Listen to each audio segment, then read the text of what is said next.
everyone. Today I would like to read out the last chapter titled Peace to the Peace Story from my manuscript Beyond Borders Where Peace Lives.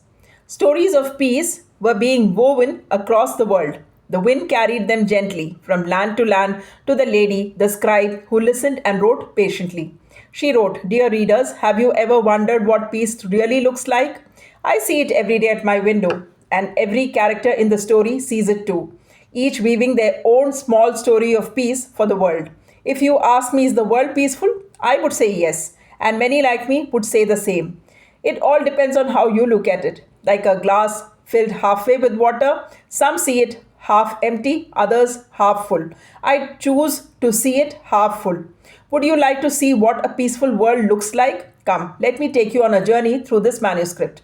Look there. Do you see two 5-year-old children laughing and solving puzzles together online? They belong to different nations, countries the world calls enemies. Do they look enemies to you? One child's life was once saved by the mother and doctor from the so-called enemy land. They look happy, safe, and free with each other. This is how peace begins. Now come with me further.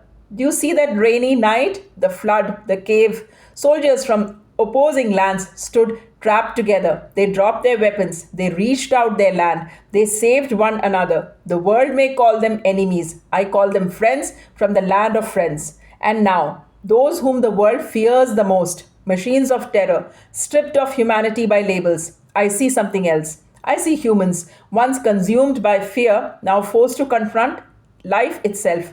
When nature spoke, their weapons fell, and in that moment, humanity returned.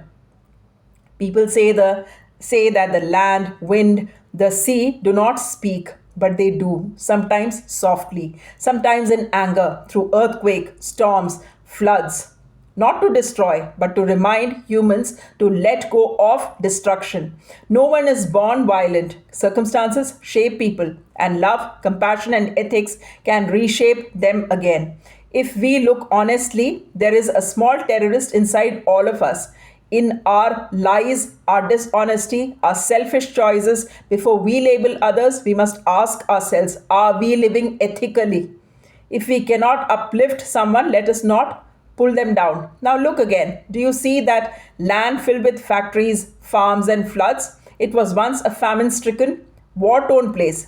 Rain brought hope, and a doctor from another land brought possibility. With a small act of kindness, she helped a woman rebuild her life. That small help grew into businesses, jobs, and dignity for many. She may be called a doctor, but she healed an entire land.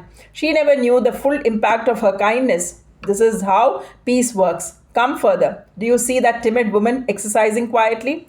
Once she gathered courage to speak to a powerful man, a man who built tools for protection and destruction.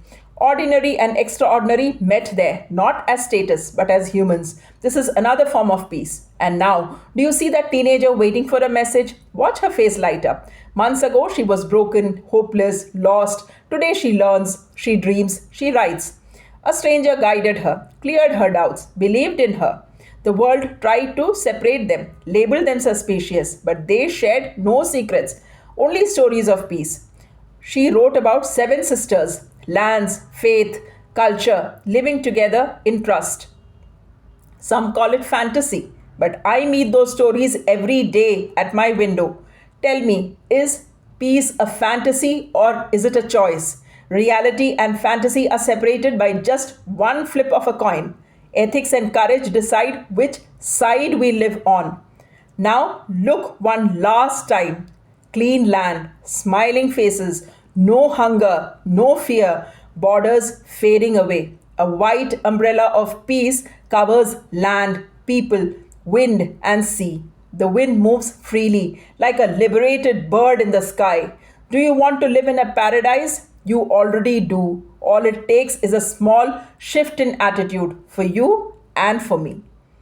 That's all for the day. That was the last chapter from this manuscript. Do let me know your thoughts about the story by writing in the comments section. Thanks for watching and thanks for your time.